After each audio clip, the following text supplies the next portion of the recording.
For 17 years, I was married to Kelly. We built a life together, a home, a future, and what I believe to be an unshakable bond. But life has a cruel way of unraveling illusions, exposing truths you never wanted to face. The catalyst for my revelation was unexpected: a Dyson fan. Earlier this year, Kelly insisted that we purchase one of those sleek, futuristic Dyson fans.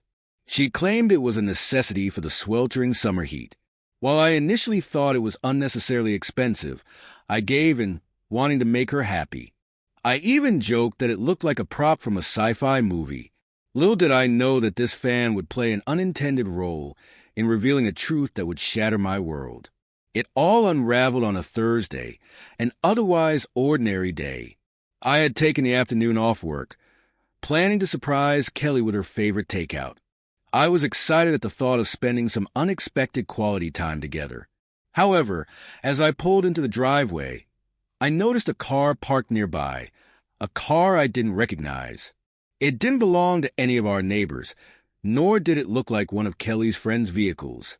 My stomach tightened with unease, but I brushed it off, telling myself not to overthink things. As I stepped into the house, something felt off immediately. The living room was dark, the lights off despite the overcast sky outside. The house was eerily silent, save for the faint hum of the Dyson fan upstairs. "Kelly?" I called out, but there was no response. My unease deepened as I climbed the stairs, the quiet amplifying every creak beneath my feet. When I reached the top, I heard faint laughter coming from our bedroom. My heart raced and I hesitated, my pulse pounding in my ears as I approached the door, which was slightly ajar. Peeking through the narrow gap, I saw Kelly sitting on the edge of our bed, but she wasn't alone. A man I didn't recognize sat beside her, their shoulders almost touching. They were laughing, their voices soft and intimate. It felt surreal, almost cinematic. The gap in the door didn't offer a clear view of what was happening, but the polished surface of the Dyson fan, strategically placed in the corner, reflected everything with cruel precision. It was as though the universe itself conspired to ensure I saw the truth. The fan's glossy exterior captured Kelly leaning into the man, his hand casually grazing her leg. Their shared laughter felt like a dagger twisting in my chest. For a moment, I froze, anger and disbelief warring within me. Every instinct screamed at me to burst in and confront them, but a calmer, more calculating side urged me to gather proof. Pulling out my phone, I recorded the reflection in the fan. The image it captured, Kelly leaning into him, his hand lingering too long, their intimate smiles, was damning. After recording for a couple of minutes, I couldn't hold back any longer. I pushed the door open, the sound cutting through their laughter like a knife. Both of them turned toward me, their expressions instantly shifting from carefree to panicked. "Having fun?" I asked, my voice steady but cold. Kelly's face went pale, and the man, some cocky-looking guy in his 30s, had the audacity to look more annoyed than guilty. "Who the hell are you?" he asked, his tone sharp. "I'm her husband," I replied, holding up my phone. "And I've got everything I need right here." Kelly stammered. "It's not what it looks like." I cut her off, my voice rising. "It's exactly what it looks like. Kelly, 17 years. 17 years of loyalty, trust, and love. And this is how you repay me." The man stood up, attempting to appear intimidating. "Look, dude, don't make this a scene." That was his mistake. Thinking I would back down, I stepped closer, staring him down, refusing to break eye contact. My voice was firm as I spoke.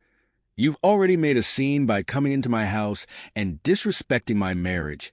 You have two choices. Walk out now, or I make sure you regret ever stepping foot here."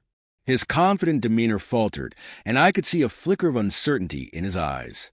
Without saying another word, he grabbed his shoes, muttered something under his breath, and bolted down the stairs and out the door.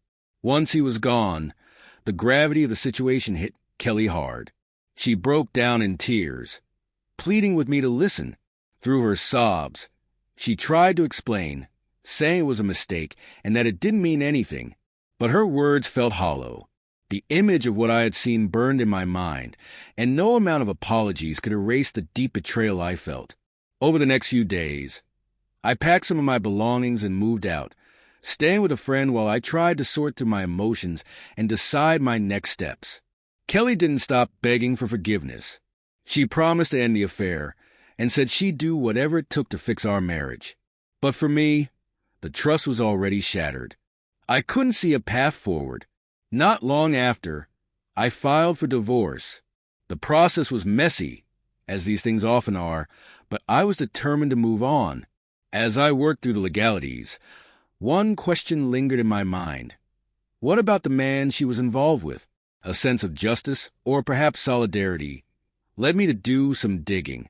I discovered that he was married, too. For days, I debated whether to tell his wife. Would she want to know? Would it cause more harm than good? In the end, I decided she deserved the truth. I sent her a message, including a copy of the evidence I had, along with a simple note. I thought you should know what your husband's been up to. Her response came quickly. She thanked me for telling her and confessed that she had suspected something, but hadn't been able to confirm it. She assured me she would handle the situation from there. Months passed, and I moved into a new apartment, determined to start fresh. Among the few items I kept was a Dyson fan, an odd memento of the day my life took a dramatic turn. It might sound strange, but to me, that fan became a symbol. It had silently witnessed the truth I uncovered and marked the moment everything changed. The experience taught me a lot. Betrayal cuts deep, leaving scars you carry forever. But it also brings clarity, forcing you to reassess what you truly deserve. For me, that clarity was life-changing. I now know I deserve honesty, respect, and a future untainted by lies. The fan remains in my home, not as a reminder of pain, but as a testament to my strength and resolve to move forward with my life.